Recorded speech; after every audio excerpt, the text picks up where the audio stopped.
What's the deal with Nintendo and Microsoft? Let's dig in.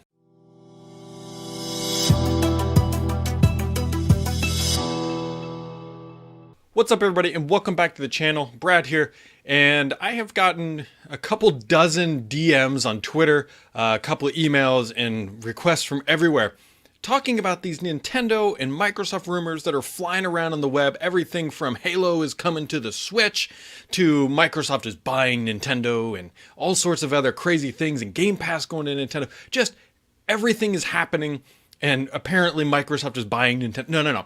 We need to take a step back and kind of walk through everything that we are hearing, because there is some truth to all this, and then there's some kind of crazy things that don't honestly quite make sense yet.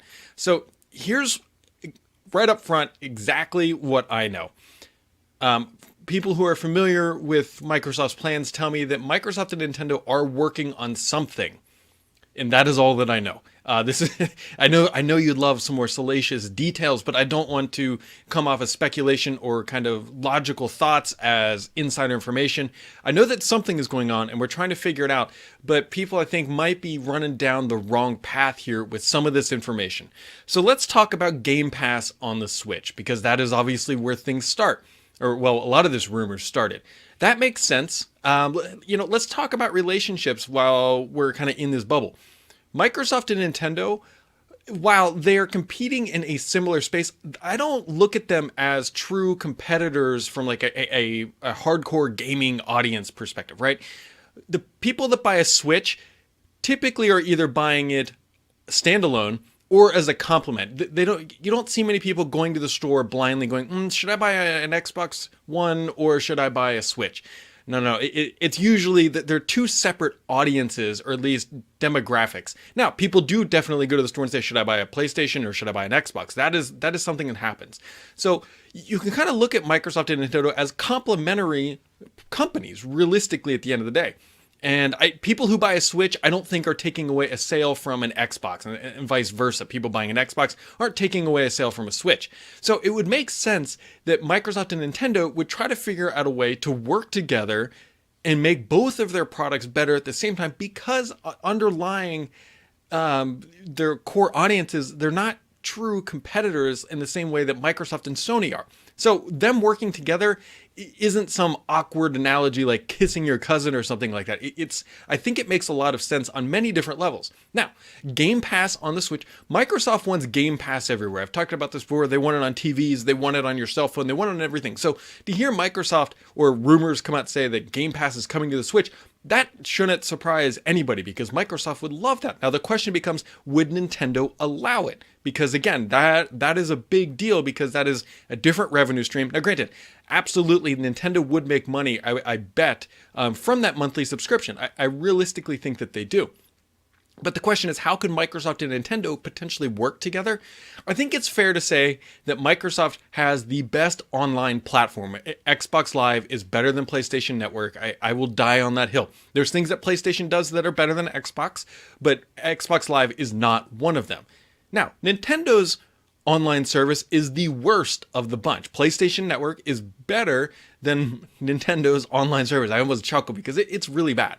And so you could see how potentially Microsoft and Nintendo could work together to build an online structure for Nintendo that could include Game Pass, where Nintendo gets the benefit of not having to worry about the online stuff, which Microsoft is really good at. And in return, Microsoft could put Game Pass on the Switch, and everybody wins in that scenario. That is one plausible thing. There could also be avenues where Nintendo brings some IP. Now, I don't think they're going to bring their latest and greatest. I don't think you're going to see Mario Kart on the Xbox anytime soon. I really don't. But you could see older classic Nintendo games showing up potentially in the Xbox store. There's a lot of different ways that Nintendo and Microsoft could work together for mutual benefit. There's a lot of different ways. Now, the question becomes, people saying, well, they're going to bring Gears of War to the Switch. They're going to port hell. Okay, let's talk about the hardware for a second. In the Xbox One back here, they're Jaguar cores, it's x86 platform. What is inside the Switch is not, you can't just take a game that is on Xbox and go drop it on a Switch and it'll work. Like you can't, it doesn't work that way. It would require a significant amount of work to make that happen. So I think there's like some confusion going on here, because hearing things like Gears of War coming to the Switch, unless they're doing a native port over to that platform, I struggle with that a little bit. The reason why I say I struggle with it only a little bit is because it would make perfect sense once xCloud is online. Because then all you need is just that end unit to be able to stream those Nintendo games to the Nintendo platform. Or yeah, that's all you need. And so that makes a lot more sense to me than saying, hey, they're porting natively a whole bunch of Microsoft IP over to Nintendo. But at the end of the day, they are working together in some capacity. We don't know what it is, and it may not materialize soon, especially because business relationships like this are insanely complex. It's not like like Phil Spencer's walking over to the Windows org at Microsoft and being like, well, let's do something, and then they just do it. There's lawyers involved, there are agreements, they have to get contracts written up, they have to do SLA or service level agreements to make sure all this happens, and then they have to deliver on that front.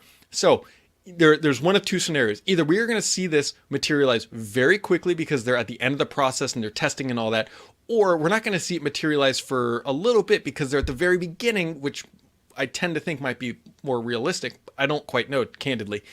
And then it's going to be a long gap of nothing, and then we'll just see it materialize because they're at the beginning of the process. People need to get out of their head that the Xbox platform that Microsoft and Phil Spencer are building is locked to a console. It is a platform. It's going to stretch across, well, currently stretches across a little bit from the PC to the console. And with the next generation, it's going to spread across the console, the cloud, and any device. And so maybe that very well might include the Switch. It would not surprise me to see these two companies work together, because the enemy of my enemy is my friend. Many people have heard that saying.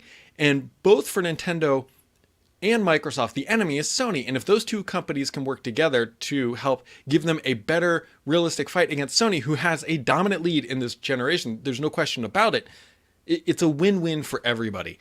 And so it's a fun time to be a gamer right now, because there's so many things going on. We've got this, we've got xCloud starting to materialize. We've got Google doing their thing. We've got Amazon doing their streaming thing. Sony posted some jobs looking for engineering help to be able to stream to any device. So we've got this major shift coming to the gaming platforms.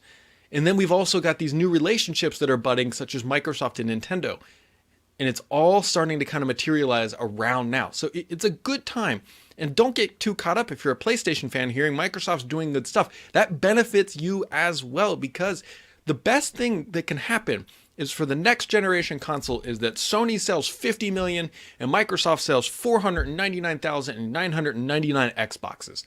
Because the closer they are competing, the more they have to innovate, the better it is for the gamers. And so seeing Microsoft and Nintendo work together, that's going to be some innovation there, some new things coming. It's going to be better for the gamers. The best thing that can happen for all of us is choice, and I will never not say that is true, because choice is the best thing that can happen, because that is what drives innovation in the gaming industry.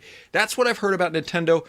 Stop DMing me about Nintendo rumors. I love you guys, but that's all I know. If I had more, I would absolutely tell you. Thanks for tuning in.